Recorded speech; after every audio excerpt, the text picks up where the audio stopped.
We have bird outings most weekends this month. The calendar on the website tells you more about them, but they'll include Lake Benson, Hilltop, Needmore, and Bass Lake. There's also a drop-in chat. You can RSVP for bird outings on Meetup. It's https://www.meetup.com/Wake Audubon -meetup.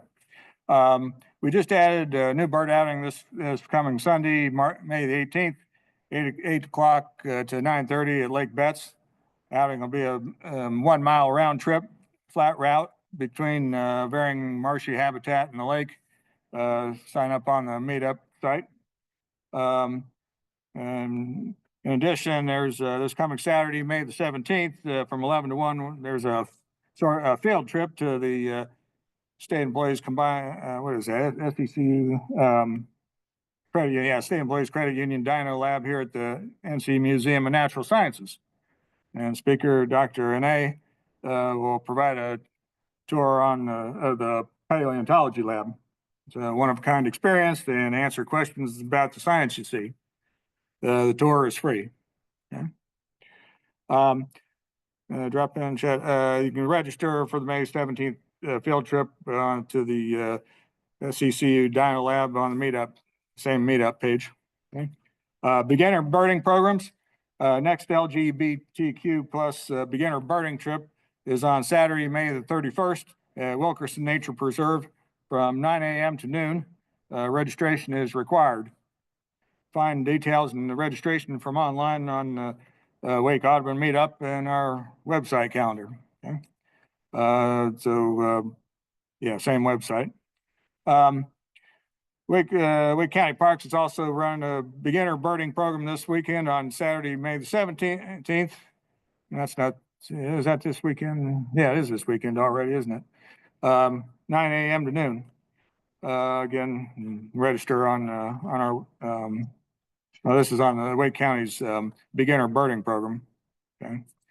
So tomorrow, May the 14th, 9 to 11, we're doing another invasive plant removal work day at Carroll Howard Johnson Environmental Education Park in Fuquay Arena. Okay. So if you can do that, contact Mary Abrams. Where's Mary? I saw Mary. Now that's Jim. Okay, well, they have you, Mary. They have your website or your email address listed here. So, okay. So get a hold of Jim. Okay. You have an email address or? It's what to spell. Easy to spell. Easy to spell. I've been spelling my whole life, my name. It's NCMNS.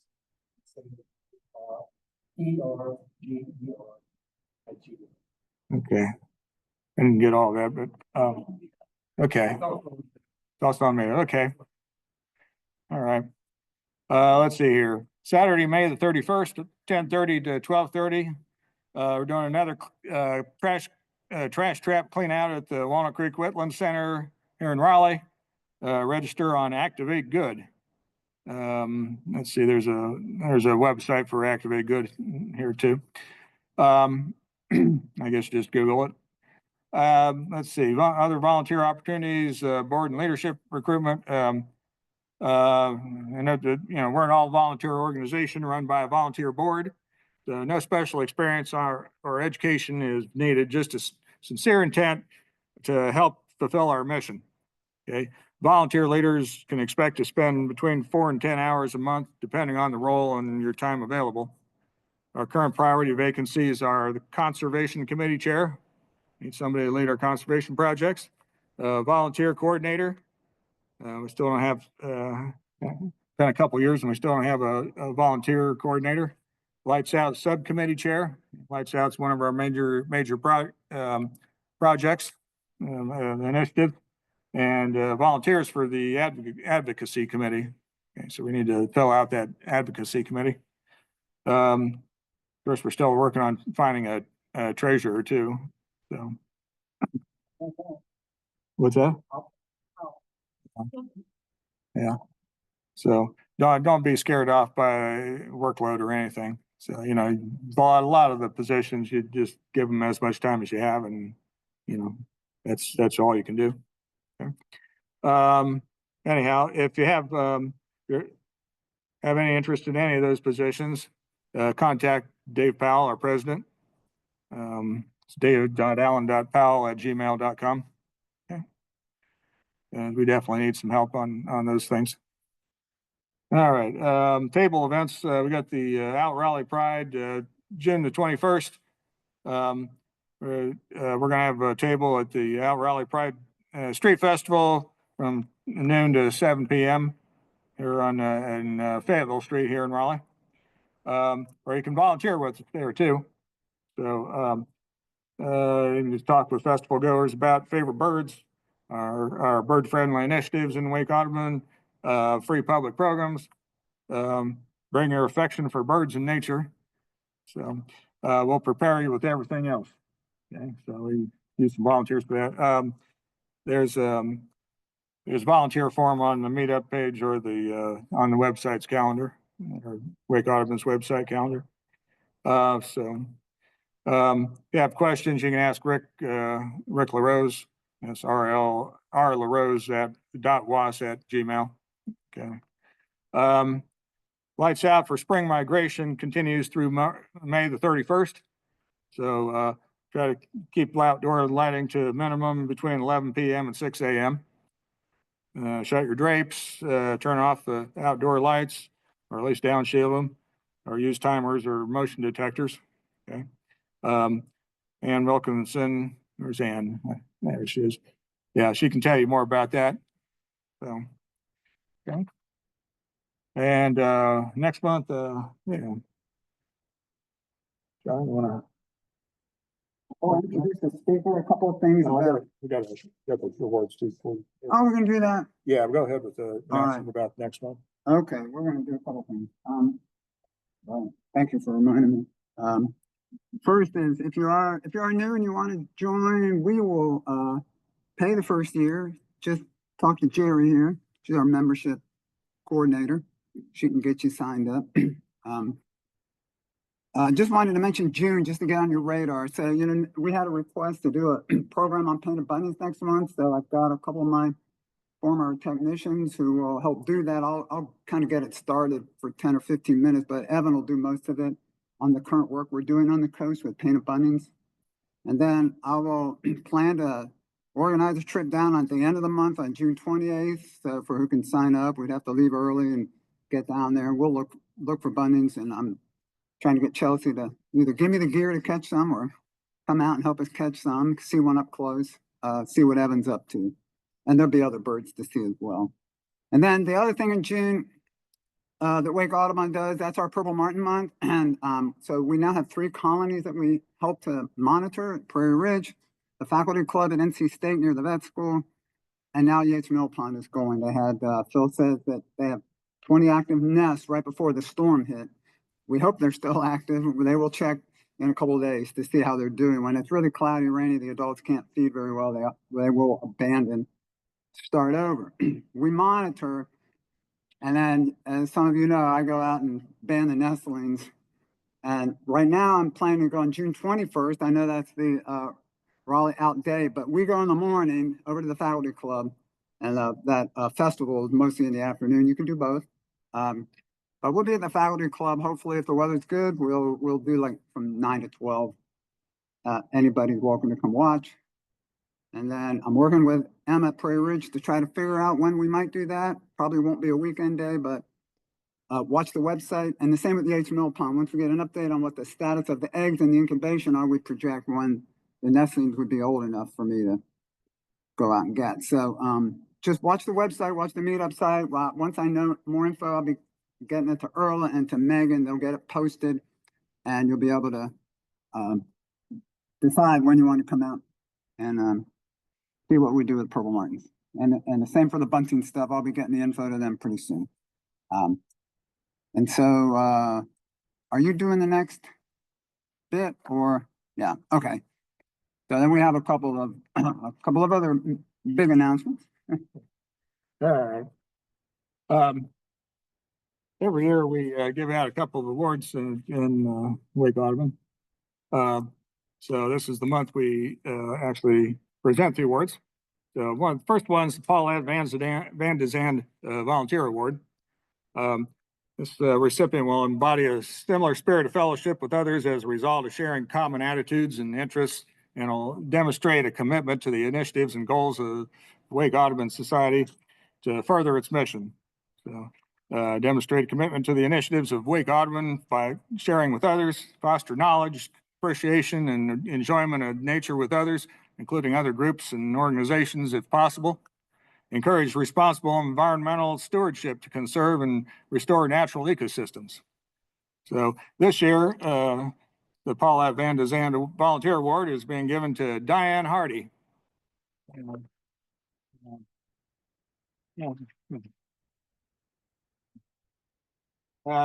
Diane has long been active with the chapter dating back to the 1980s when she helped manage and staff the chapter's annual birdseed sale fundraiser, which at the time was the primary source of income for chapter activities.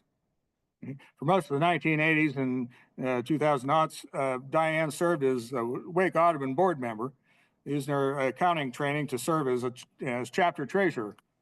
She kept us on our toes each month, presenting the board with a detailed spreadsheet of chapter finances.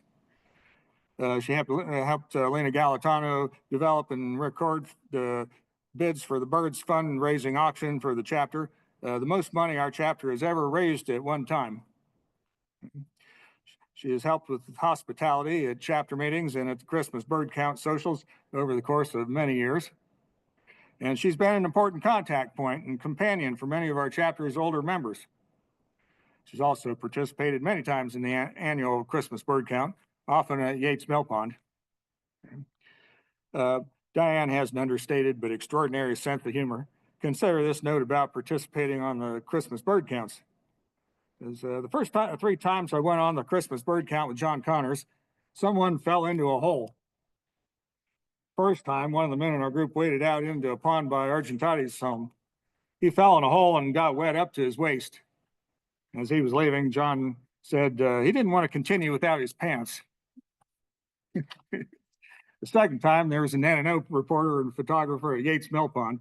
As he was walking, one of the photographer's legs fell into a deep hole.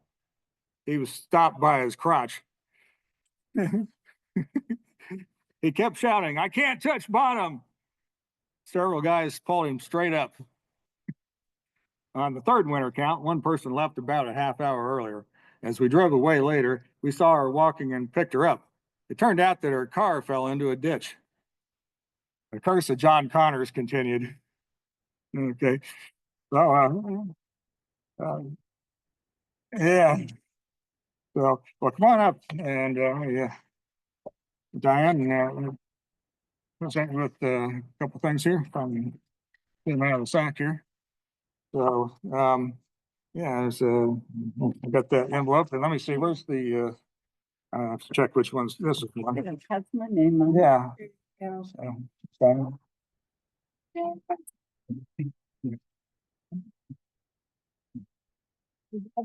I have had a lot of fun, and that's right now for you on Zoom too. Oh, here I am. What I'm doing to help out is help and sometimes open the door, be there to greet people, and there's nothing more fun than meeting other people that share your interest in wildlife. And I'm very grateful, very honored. And I said, Paulette Van de Zand, when Dave told me about that, I said, you need 10 of me to live up to Paulette. She was great. And she still is. She lives in Florida now. So thank you very much.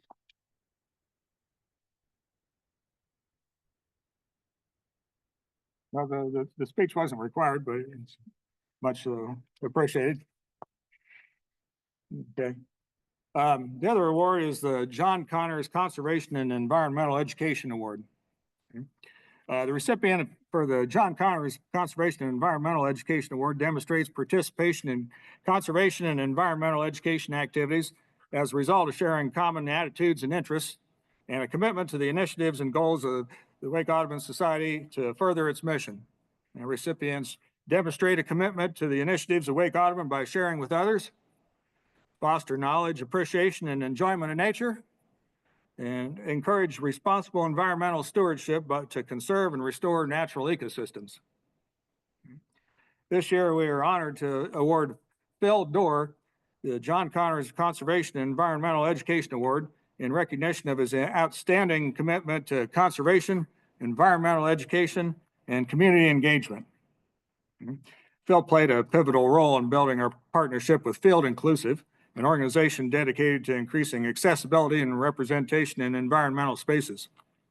His leadership and dedication were key to launching the beginning birding program, securing resources, developing engaging programming, and creating a welcoming space for new and diverse birders.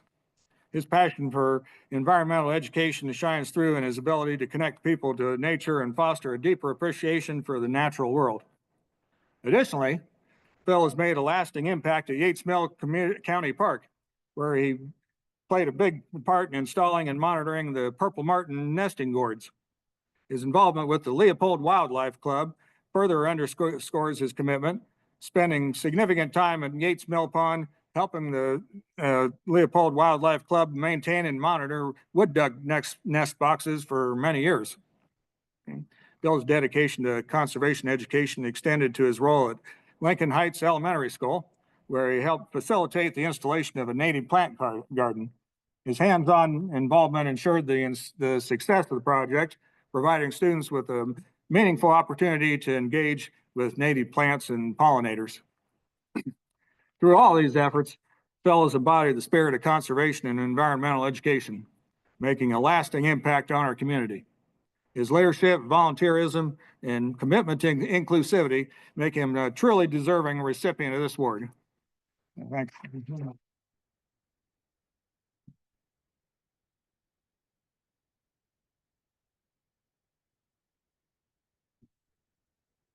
For you. And here's the.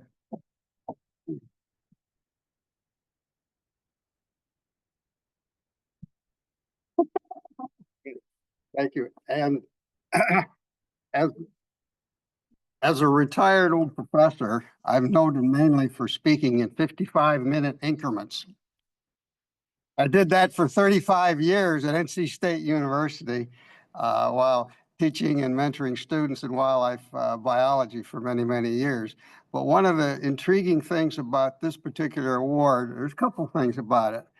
And one is it's remarkable to be acknowledged for just doing things that you love to do. And that's the way Wake Audubon is. I've had the opportunity in the last few years in particular to share some wonderful times with fellow members of the board and fellow members across all of Wake Audubon.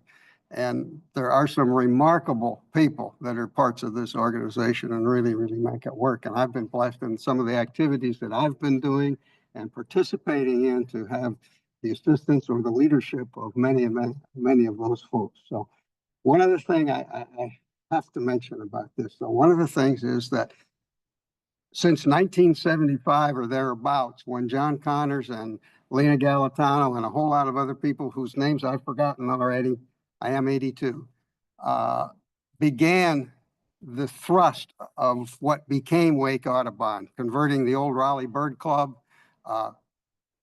50 years ago now, this year, and became affiliated with Audubon, with National Audubon and NC Audubon. And John Connors was a huge part of that, along with, as I say, a lot of other people. John Connors was one of my students. He was an undergraduate student in the Fish and Wildlife program when I was first at NC State in the early 70s. And then he was a graduate student with me. And to me, it's particularly rewarding, gratifying, or something to be acknowledged along with the big shoulders that that young man produced in those days and in those years, and to receive an award in his name. So thank you very much. Appreciate the honor.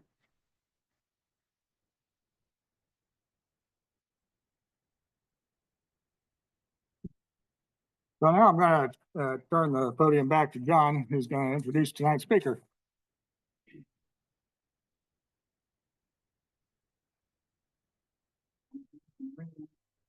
As well. Oh man, it's falling apart. Wow. Well, it's really nice to be able to introduce our speaker tonight. She's a colleague of mine here at the Museum of Natural Sciences. Dr. Jennifer Anné, is that it? That's it. Got that right. She also goes by her nickname Indy. She can tell you about that later. She got her PhD at the University of Manchester in the UK, where she studied the chemistry of bone remodeling and repair using some very high tech, and as she says here, sexy, science machines called synchrotrons. I could have used one of those when I was in college, I think. That sounds pretty interesting. Her research focuses on using a variety of chemical analyses to determine what original biological material is preserved in fossils and how organisms become fossilized. She also studies paleopathology, which are injuries and diseases in, as she puts it, long dead patients, using her chemical background to help in the diagnosis.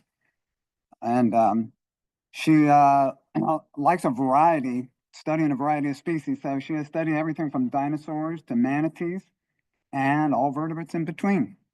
She is currently applying her fossil prep techniques, skills, histology, chemistry, know-how here at the museum. She is the assistant lab manager of the State Employees Credit Union Dino Lab. And when she's not zapping fossils with x-rays, she's off traveling around the world with a good book and a playlist in hand. A playlist of what? Everything. All right. And I wanted to add a little bit about what she'll be speaking about. And so believe it or not, there are still dinosaurs alive today, right? We call this extant group of over 11,000 species of dinosaurs, the birds, the living birds. The idea that dinosaurs are birds has been around for a long time. It's been debated for a long time, but it's now accepted as a fact that the birds are dinosaurs. This idea took off, I don't know, the last really 10, 15 years. It's pretty recent that it's really, all right, part of the talk. It's really taking hold. All right, so new fossil finds, there's new technologies are showing us more about this relationship. So Jennifer Anné from the museum, she'll guide us through the stuff that she does, the dissections, the kinds of things she does with dinosaurs, with the bones, the behavior, and show us about these family traits. So welcome, Jennifer.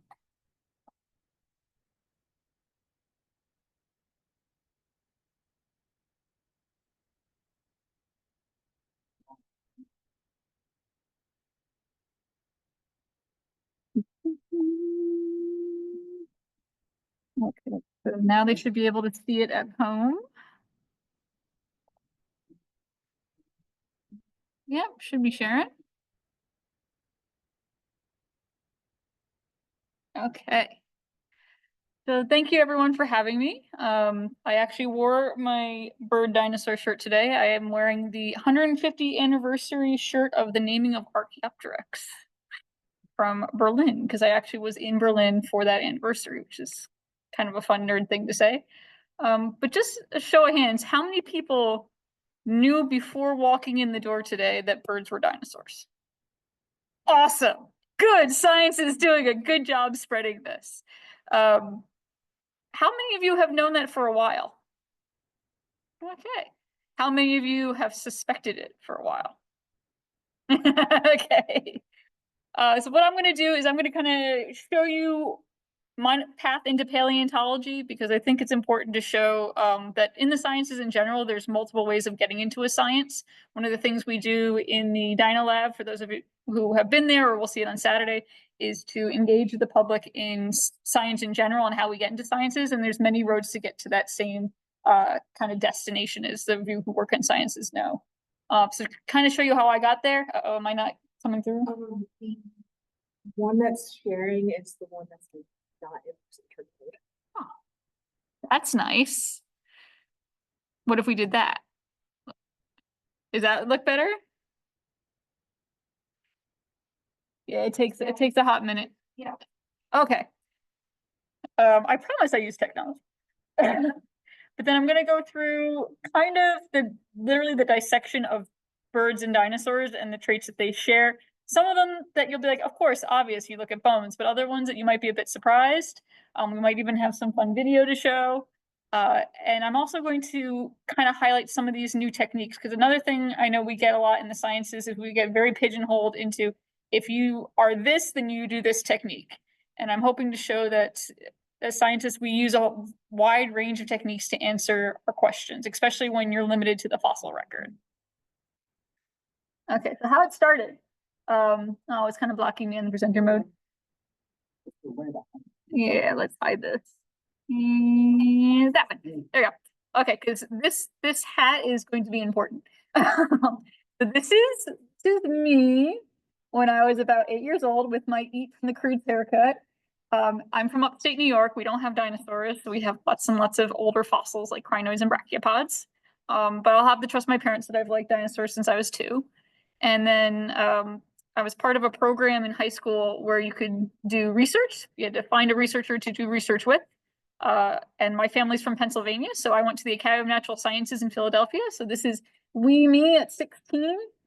My first day as an intern in their fossil preparation lab at the Academy of Natural Sciences, the birthplace of American paleontology.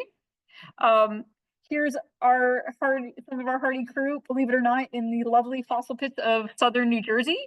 That's actually where the first described dinosaur fossils from North America are from. And with these pits, it's green sand, it's glauconite. So the story of sinking up to your waist, yep, that's what happens out here. And that's why you can kind of see we're kind of green from about here down. And then this is my first ever dinosaur dig out in Montana. So that's kind of how it started. And then this is me now. And this is, I don't know if any of you know this, but we do a live from the field Zoom every summer where we actually zoom in from our field sites to talk to the public. This is me last year, and that hat I'm wearing is that same hat from 16-year-old me. It's still going. It's now purple instead of blue, but it's still going. So now I am the assistant lab manager in the Dueling Dinosaurs lab. This is me on our Tyrannosaur block. We're actually literally sitting in with the Tyrannosaur. This is I call this our Lord of the Rings shot. This is me with the grad students. They were trying to convince me that that was the right way to go, and I wasn't really thinking that was the right way to go. It's kind of far way down. And then this is me actually at the NC State Craft Center. Because guess what? They do things with big saws.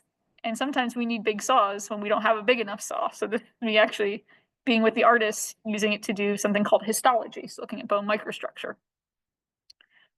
So this is my, let's see.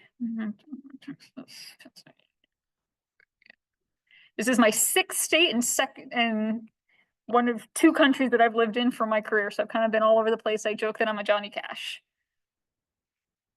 So my research interests, kind of talked a little bit about, I do a little bit of a histology. So that upper left corner there, that is a cross section of dinosaur bone. And you're seeing all of the microstructure in there, the canals, the osteons for remodeling, all the different bone structures. So it still looks the same even after millions of years.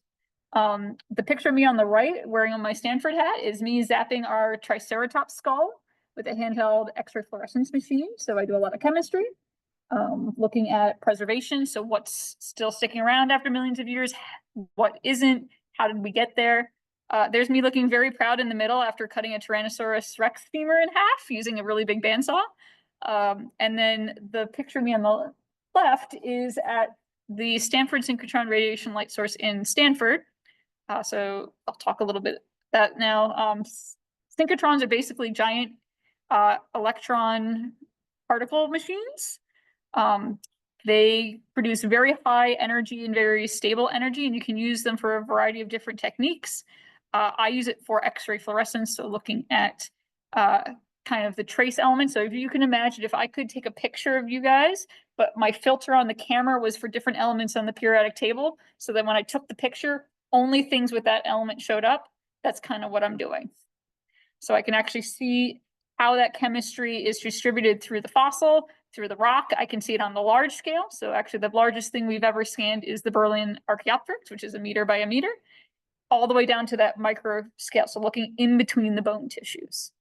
And yes, I was there at Christmas. And so I have a Moray Christmas shirt on, as one does.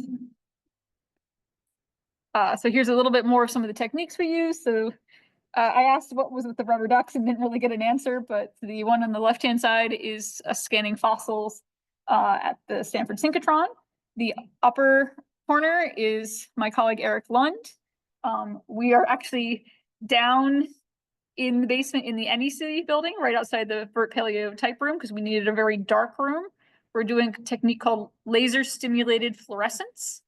So we're using a laser with different filters, different wavelength lasers, different filters on the camera, because different chemistry will fluoresce different ways. And this technique is used to look for soft tissue in fossils. They also use it in archaeology to kind of highlight technique. Highlight different features.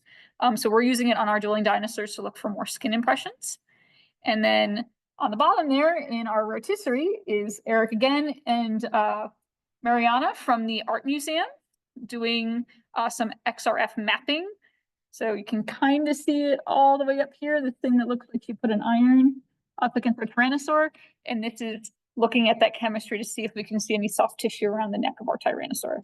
It was very nerve-wracking trying to put that on the tyrannosaur because it can't fall or it will hurt our tyrannosaur.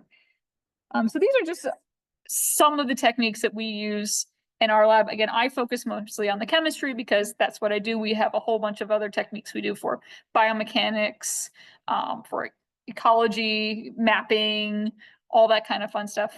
I'm just biased because I'm the chemist. But we were talking about birds. So what makes a bird a bird? Well, if you use Gemini, so the AI for Google, that's what it tells you on the right there. So most kids, when you ask them what makes a bird, of course, they're going to say it flies. And you go, ha-ha, penguins. And they're like, ah. So usually you can get them to the feather part. Some of them you get to the egg part, that they lay hard-shelled eggs. Very few know that they have hollow bones.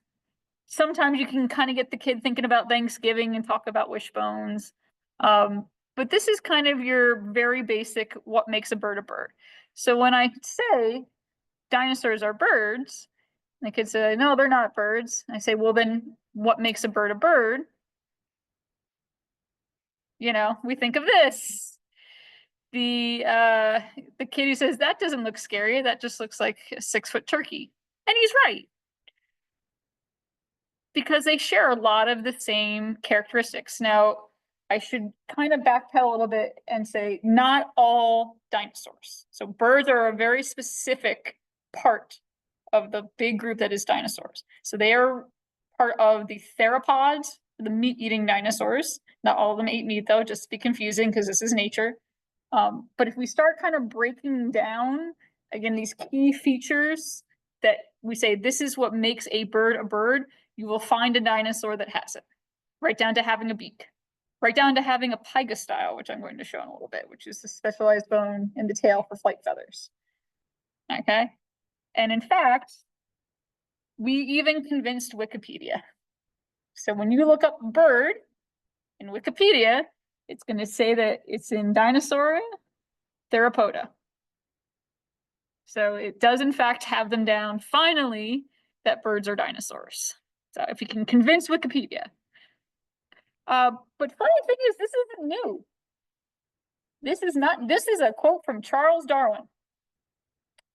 So back during the big bone wars in the 19th century, the whole coat versus marsh, fighting over fossils, who can name the most, blowing each other's specimens up.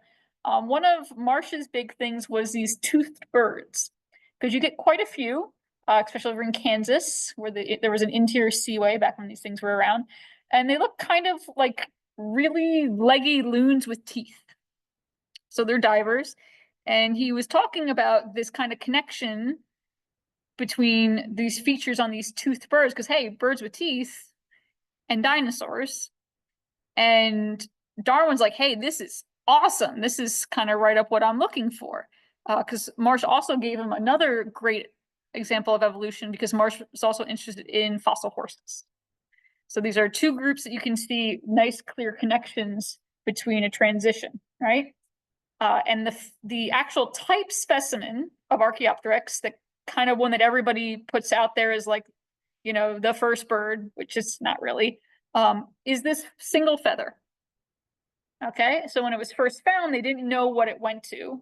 They knew roughly the age of the rock. This is back when we're still not great about dating rocks, but they knew it was fairly old. And Archaeopteryx, the actual skeleton, wasn't found until later. And they actually thought it was a hoax. So one of the reasons that you don't hear much about feathered dinosaurs until you get more into like the 1980s is because people didn't think that soft tissue would preserve. No way, right? This is millions of years old. So this feather, they're like, I have no idea what's going on with this. And then with the Archaeopteryx specimen, like, obviously that's fake. But as we started finding more fossils, we started to slow down. We started to open our minds about what could actually preserve. We've been finding more and more soft tissue. And that's, again, where I come in with the chemistry, but there's a variety of different ways to study soft tissue. But yeah, this is not a new idea. Same with the idea that dinosaurs were warm-blooded, or at least a good chunk of them. Because again, if you're saying, hey, birds are very similar to dinosaurs, that's not a big leap. Unfortunately, what happens is once you get into the turn of the 20th century, they get very Victorianized, where they're big lizards, they're dumb, all that kind of stuff. And you start having things in, you know, always dragging their tails and slow, and they're stupid, and they're all gray because they have to be boring. But if anybody is familiar with kind of the history of paleo art, there's a great piece by Charles Knight called The Leaping Laelaps. And it's two early tyrannosaurids. It's now called Dryptosaurus, from New Jersey, and they're actually like having a tussle.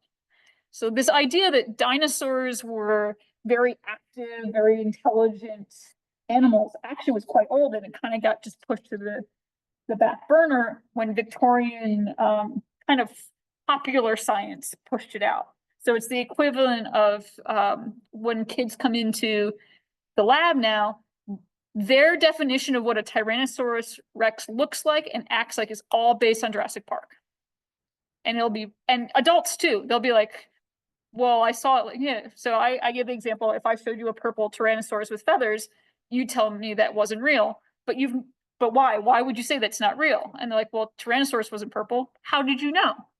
Well, is it in a documentary or probably a movie you saw? It's like everybody who thinks explosions happen in space, right?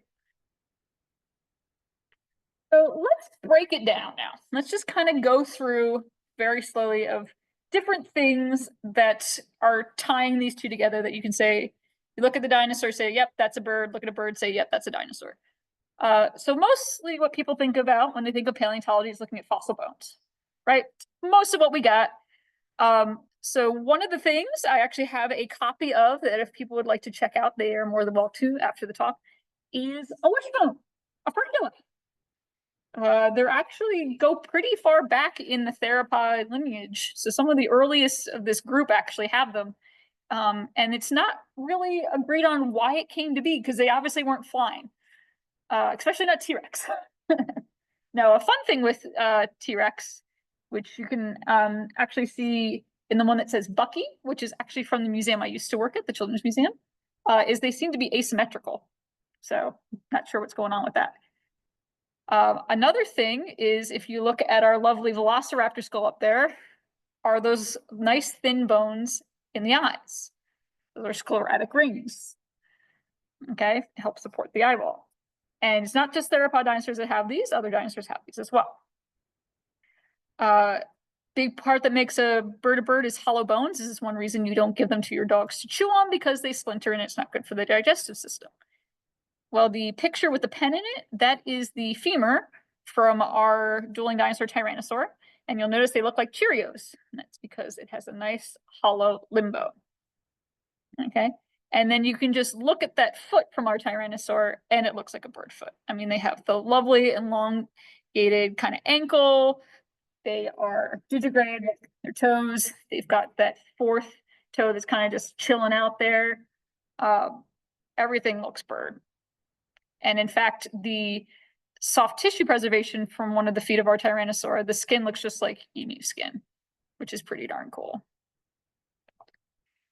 We can also look at the microstructure of their bones. So this is an Allosaurus, my favorite dinosaur. Again, hollow. And when we look at how a lot of these dinosaurs are growing, they're not growing as fast as a lot of birds, because let's face it, for those of us who know how fast birds grow, they go pretty darn fast, but they are approaching these fast growth rates.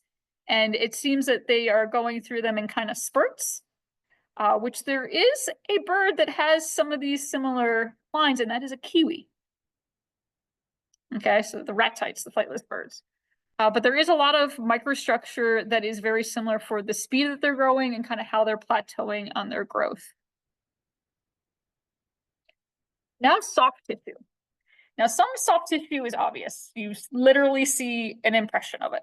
So the one on the all the way in the far right there, that is soft tissue impression from our Tyrannosaurus foot. So you're seeing the little scales. In the middle there, that is a dinosaur called Microraptor, and you can see the lovely feathers coming off. These guys are weird. They have feathers on their legs as well. But some you got to look for. So the one all the way on the left there, that is a Velociraptor ulna. So this bone, the part that's the two-parter on your chicken wings, right? And if you look really closely, you'd see these little bumps. Those are quill nodes. So on not all birds, but a lot of birds, that's where you have deep anchoring of feathers. So we don't see the actual soft tissue feather, but we have the bone correlate that's going to be where those feathers go. And similarly, on the middle there is a pygostyle.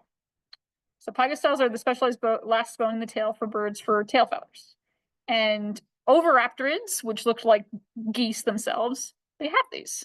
So again, we might not always get the actual feathers preserving, but we have, like, you only have a bone like that if you're going to have feathers attached to it. So we can get kind of evidence for soft tissue that way. Now, color. This is a big thing for people.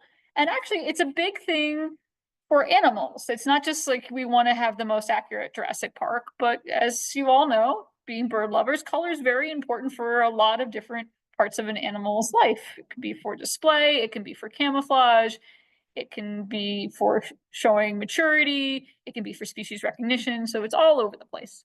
And there are a couple of different ways to look for actually fleshing out these animals. So of course, there's the looking for soft tissue. So if you see scale patterns or you see feathers, you can get a rough idea at least of what their texture is, if you will. But then how do you go to color? So two main ways. Really, the two groups should talk, but welcome to competitive paleontology. They don't talk. The one on the bottom right there, I'm going to talk about a little bit first. This is melanosome research. So your pigment is held in little organelles called melanosomes.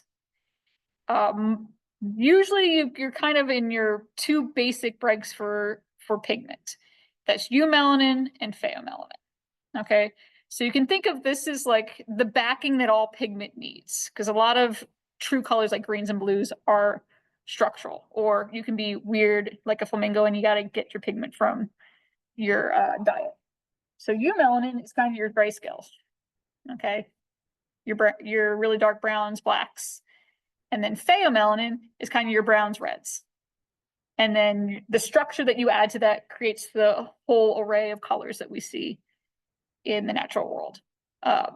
So eumelanin, the little organelles that hold the eumelanin tend to be rod-shaped, and the ones that have the pheomelanin tend to be sphere-shaped. So the idea was you would look to see if any of these are preserved using things like a scanning electron microscope, and you would see if I got rods, I got spheres. Pretty simple, right? So that's how people who do melanosome work kind of look at fossils. There's a couple downfalls to this. One, if you've ever used a scanning electron microscope, you can't really see a lot as far as the amount of the specimen. Okay, so you're basing basically a postage stamp. So if you took a postage stamp of me, it kind of be a crapshoot of what pigment you would be getting, right? Especially since I'm wearing a black shirt right now. So there's that issue. And then there have been some people who have tried to look at these, because of course we always look at the modern animals before we say anything about the fossil animals. There have been some people who cannot find these in extant bird feathers, which is troubling, because like that should be your control. So those are kind of the caveats with that. The good thing is it's pretty straightforward, right? You could stick someone on this in a project fairly easy, get through a bunch of samples and see what you get. The other technique is what I'm familiar with. So I came into this group, they did pigments, I did everything else. They can have the pigments, but it's looking at the chemistry of those pigments.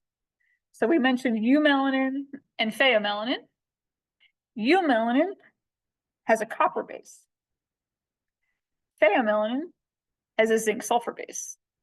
So now I can put on that special camera lens to see distribution of elements, and we can kind of see what's going on. So this fossil up here, so we have the optical and then the kind of false color chemistry. That's Confucius ornis. This is the first bird fossil with a beak.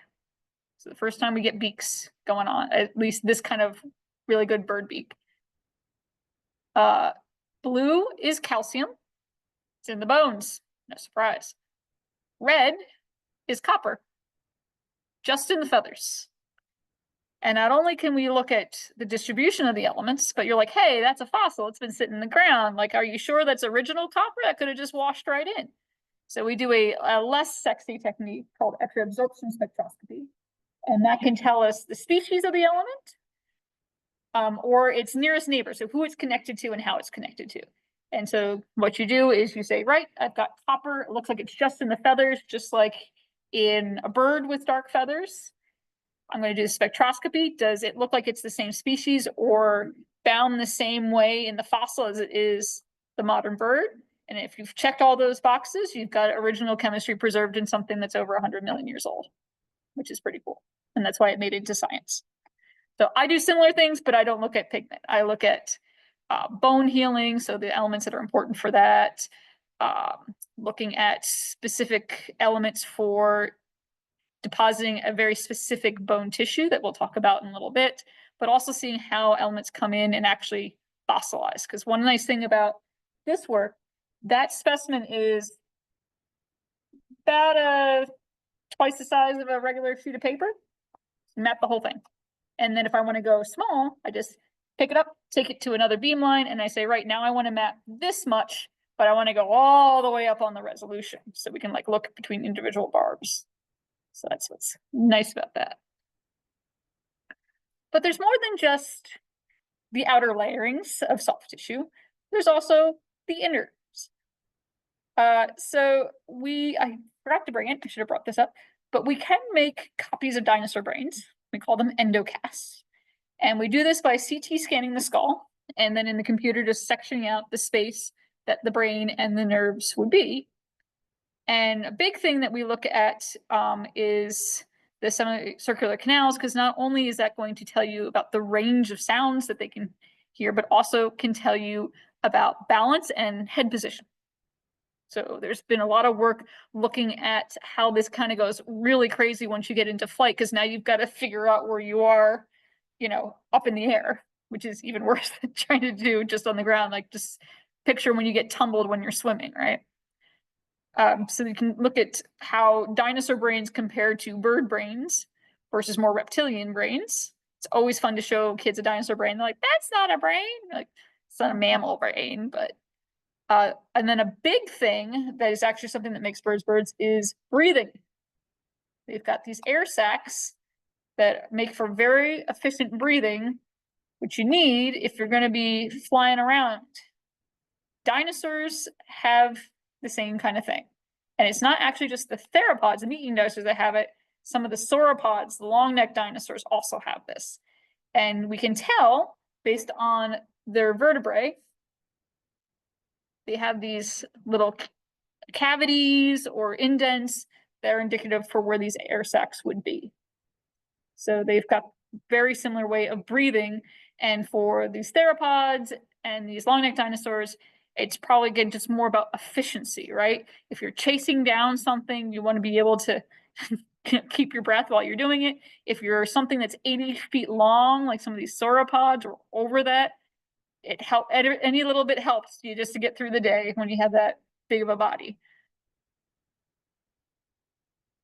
And then of course there's reproduction. So we talked a little bit about hard-shelled eggs, which again, some kids will get to that firstly hard-shelled eggs. But there's a lot of different bits about the egg that actually are the same. And that can be things like texture. So this is the hand of one of our grad students holding some eggshells from our site in Utah. And one of the things he was looking at is the texture on the eggs to see if you can identify which eggs come from different individuals. Because this dinosaur here is an oviraptorid, that one that had the pygostyle, and they had these huge nests that there's no way that one animal laid all those eggs. So they think they had communal nesting. And so he was looking at this, and the animal he was comparing it to is emu eggs. Went to an emu farm down the road because emus also have textured eggs. If you've gotten to hold an emu egg, you will know this. And they are also distinct between individuals, which is pretty cool. They also lay them in kind of pairs, which is what that Graham is showing. And this is actually a picture for anybody who comes to the tour on Saturday. This nest that's in the lower left corner is actually on display. They had to get helicoptered out. It's the most well-preserved nest of that kind in all of North America. You actually get to see that. And then there's been some work looking at going deeper into the eggs. The one on the right is again work from one of our grad students. And so you can look at things like porosity in the eggs to look for respiration that's going on. You can see those textures a little bit better. It looks almost like a croc scoot there. Again, comparing textures not only for individuals, but also the types of textures can help distinguish species. So he's actually able to look at eggshell fragments to get what we call ooze species, so egg species, which is pretty neat. Because some of these eggs, like that nest, the eggs are like this big. They're big. We have not found the dinosaur that goes with those eggs, which is frustrating. So we're kind of getting a diversity of this particular area of Utah through eggshells, which is neat.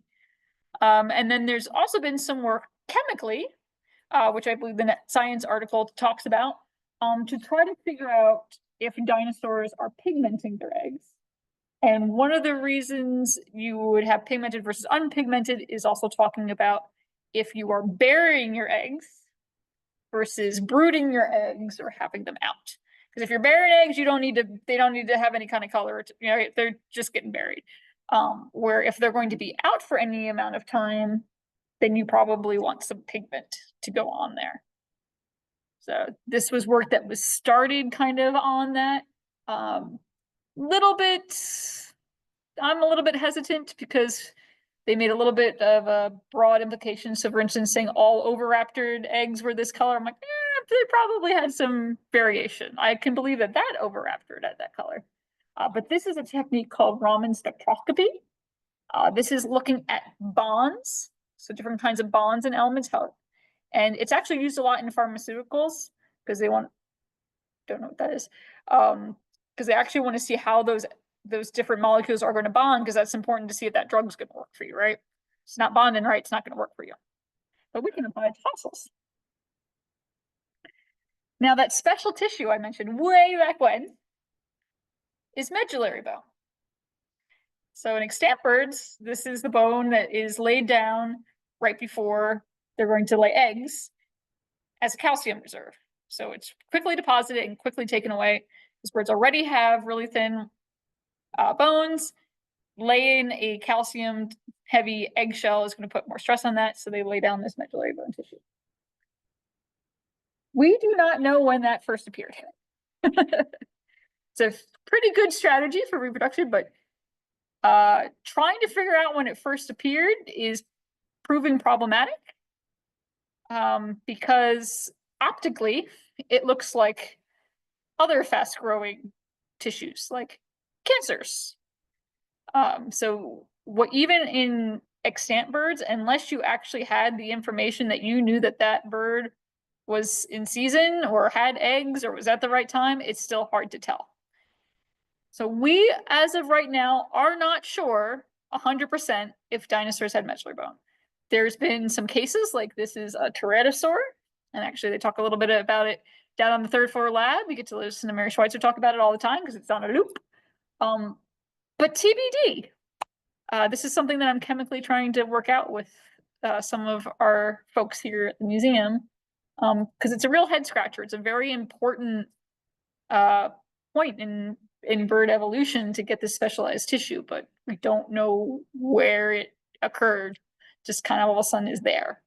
And even in extant birds, it's still hard because, of course, a lot of birds that are studied for their reproduction are commercial egg layers, which you're breeding them to lay probably more eggs than they should, or in the pet trade, which again, you are encouraging them to have a certain amount of eggs, certain amount of times. So it's not the best. Really hard, I feel like Ian Malcolm, like, what are you gonna do? Go around and push up the bird skirts to see if they have medullary bone? So even with extant birds, it's hard to try to find it. They also share some diseases. The sauropod, the long-necked dinosaur up there, this is a study that went out that seems to be showing, because it's in that cavity where those air sacs were, that it actually had an infection in one of those air sacs. And you can see this in some pet birds. So it's like a really bad pneumonia, basically. And then the tyrannosaur that looks like it's withering in pain. There's a lot of tyrannosaurs that have these. They're these little holes, and you can kind of see it in the skull right there, right? And they are interpreted as from parasites, and you actually get these same kind of parasites in birds of prey in their jaws. So you can actually, kind of nice to know that 150 million years ago, there were bad days. That's what I always say when we study paleopathology.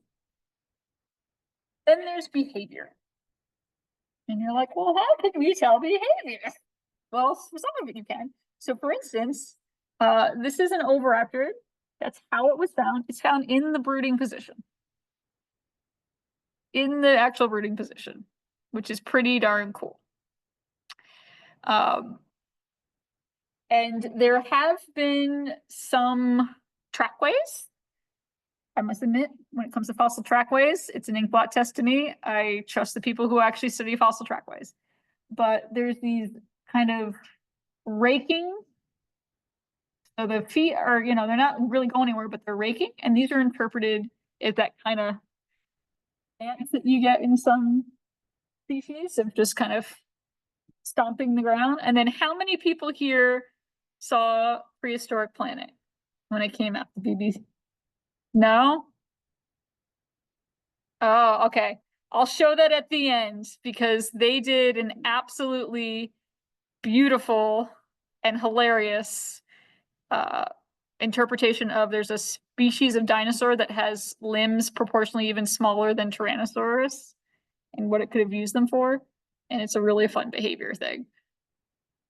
But another thing to think about, I have that oviraptor up there doing the dance, is trying to figure out too, like, why have feathers, right? And especially things like a pyga style, like just having some tail feathers, like that's not really for insulation. So some of these theories of why they had feathers is also for display. So some of it's probably for thermal regulation, which if they're thermal regulating, they have to be warm-blooded. It's no good to wrap yourself up if you're not creating your own body heat. But there's also probably some display and species recognition stuff in there. So with that, I can take some questions, and I can also show you the really funny video of a Carnotaurus dancing. Do you want to see the video of the Carnotaurus dancing? Okay. I had it because I'm like, this is right up there. I also have the annoying kid from Jurassic Park, which is literally what it's called. when you search it. So Zoom people, I will try to share this as well.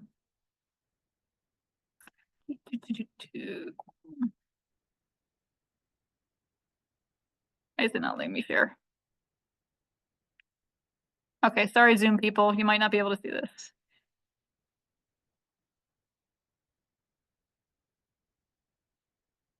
You don't have to hear David Attenborough to get the gist of it.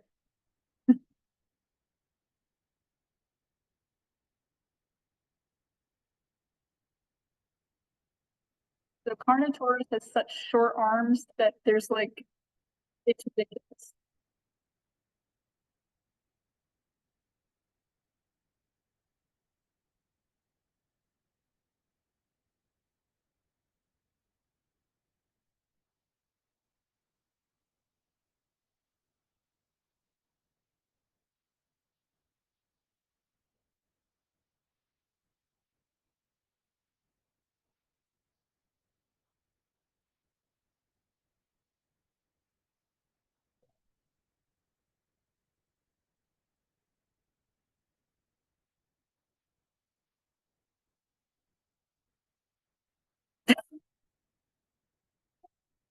You can see how small their arms are in proportion to the rest of their body. Mm-hmm.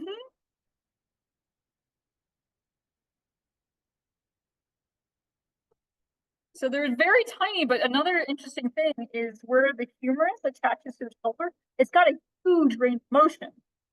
So they didn't just make this up for funsies. Like they were trying to like, what could you use it for? And why would you have that much motion?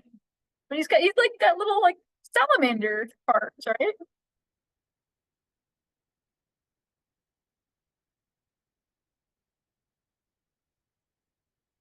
And that coloring is based actually on a lizard that we saw at site all the time in Wyoming.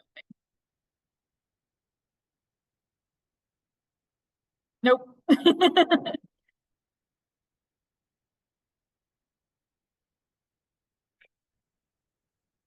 But yeah, that is based off of, you know, the size of the arm, what would you use that for, and the range of motion in the arm. Like why do you need to have such a range of motion if you're not going to use them, right? Because it's just gonna sit there.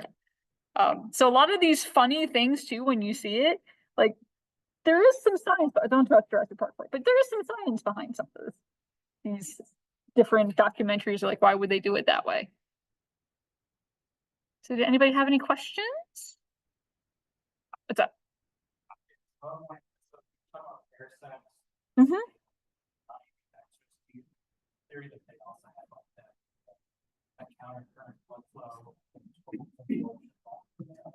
Not sure. So the question is about, talk about air sacs. So having that like constant breathing. So if anybody plays an instrument, it's like doing circular breathing, right? So there's also in birds a thing with circulation that is also helping with this. TBD if dinosaurs have that, because there's, as far as I know, there's no osteological correlate that they could find to look for that. So the only reason we can say that there are air sacs is because they are actually going into the vertebrae and leaving these marks. So. Yep. Slides, you have a nice picture of, it looks like a cross section, kind of the tissue that shows the cell structure. And so I think might be slide 4, maybe, Like this one?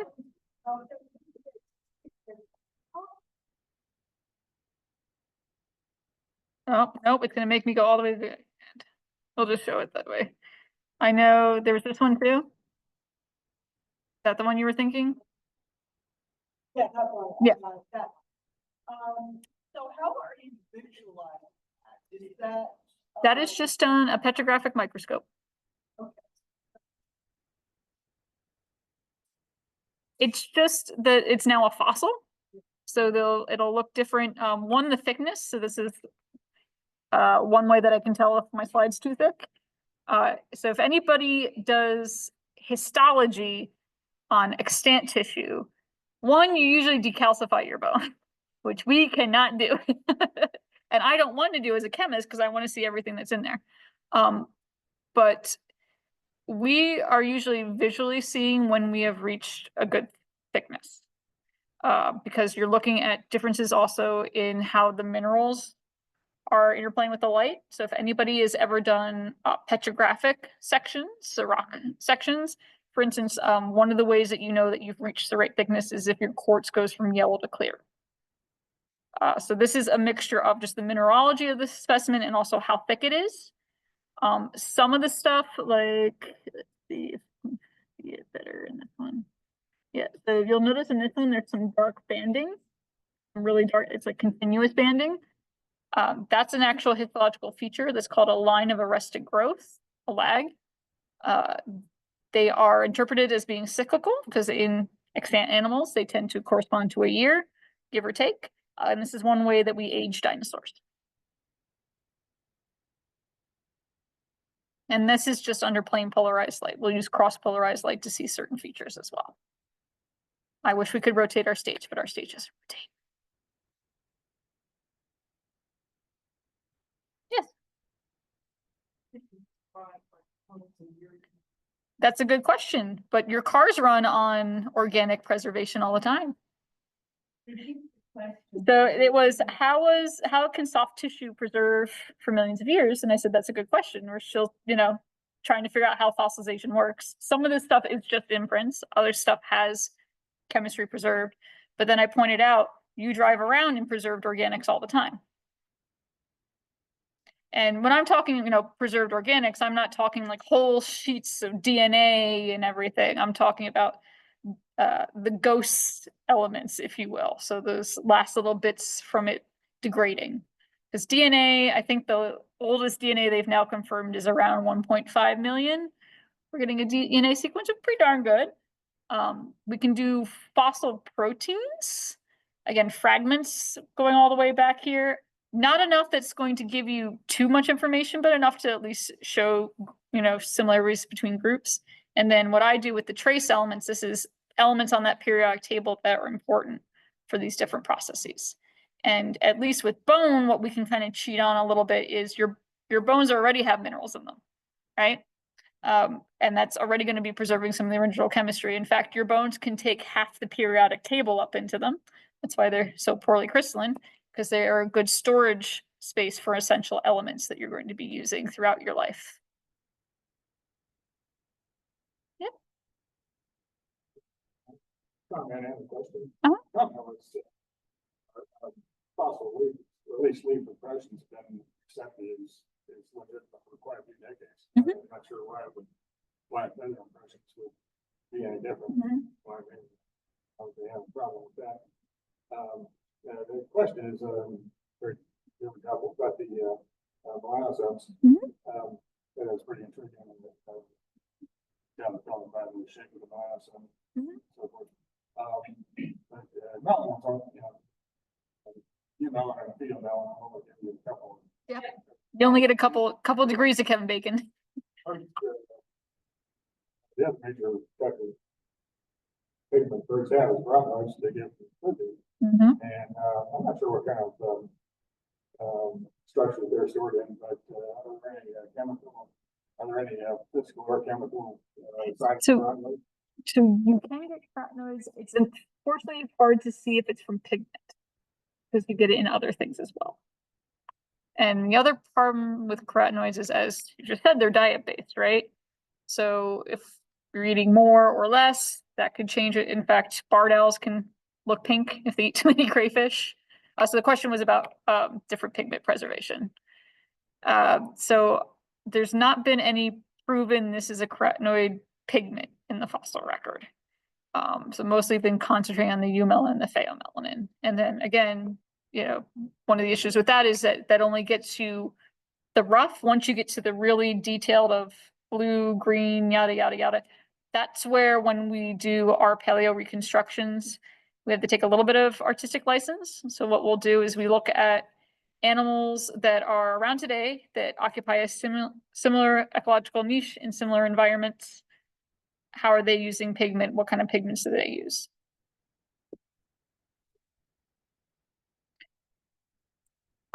haven't done too much on that.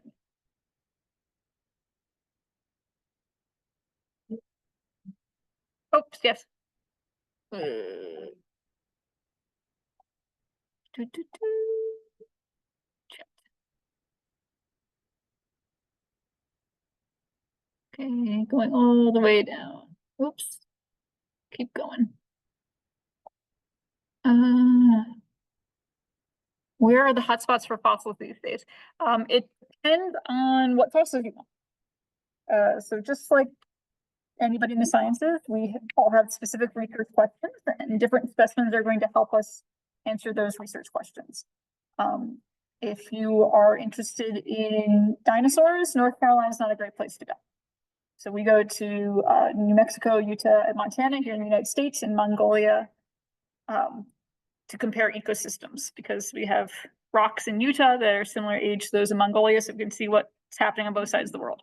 However, if you're really interested in bizarro Triassic reptiles that came before the dinosaurs, North Carolina is a great place. And one of our curators studies those critters, so all those lovely red ricors. Or if you're a big fan of early whales and pinnipeds or giant megalodon sharks, Carolina is a really good place to go. I think we're like one of the top states for finding megalodon teeth. So yeah, you just kind of have to figure out what fossils you want to find, look at a geologic map, see where those age and types of rocks are at the surface, and then check who owns the land and who you want to work with. Like planning a family vacation. I actually, when people ask me that, I compare it to birding. I said, if you had a bird you wanted to see on your list, you'd probably look up where is this bird found? Then you'd probably also look up, have people seen this bird before? How can I get to it? What's the ease of access? And then once you go out there, then it's up to lady luck, right? So you've done all you can to increase your chances of finding the bird, but you might see one, you might see 10, you might not see it at all. And that's how we are every year when we go out to collect fossils. We know we're in the right place for fossils. We found fossils there before, but are we just going to find scraps? Are we going to find something beautifully articulated? We're going to find a new species. We're going to find 10 of the same thing over and over again. That's why we go out every year.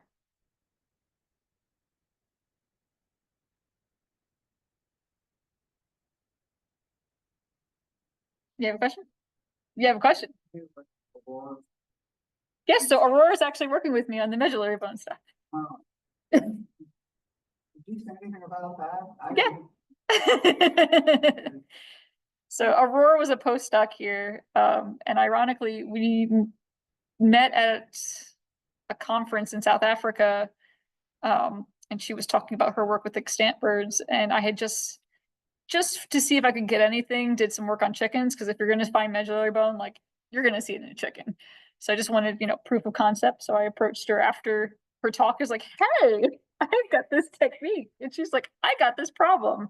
And we've been working together ever since. So that's how science works.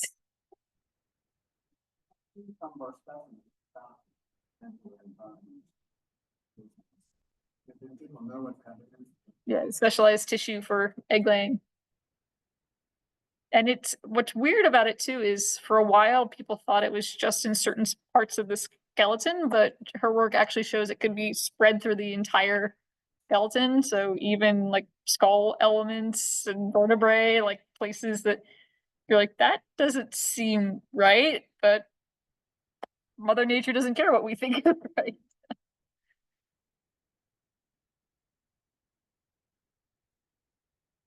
Any other questions?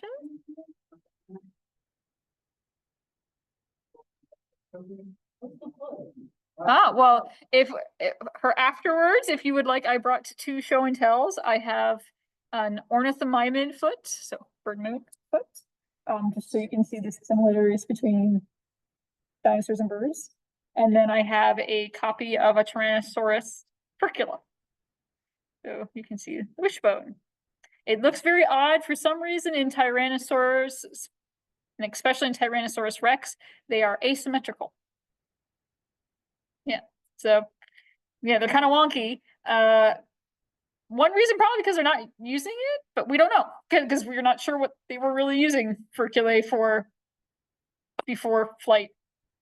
But it persists throughout all of the theropods, whether they got long arms, short arms. So it was doing something.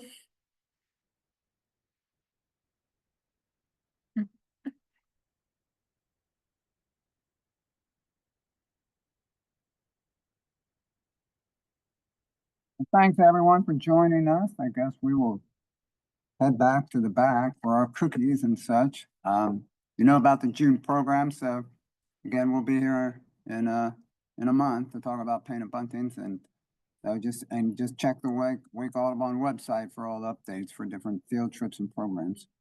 And thanks again. Anything else, Eric? I think that's it. Thanks to our awardees tonight, and yeah, so we'll see you next month. All right.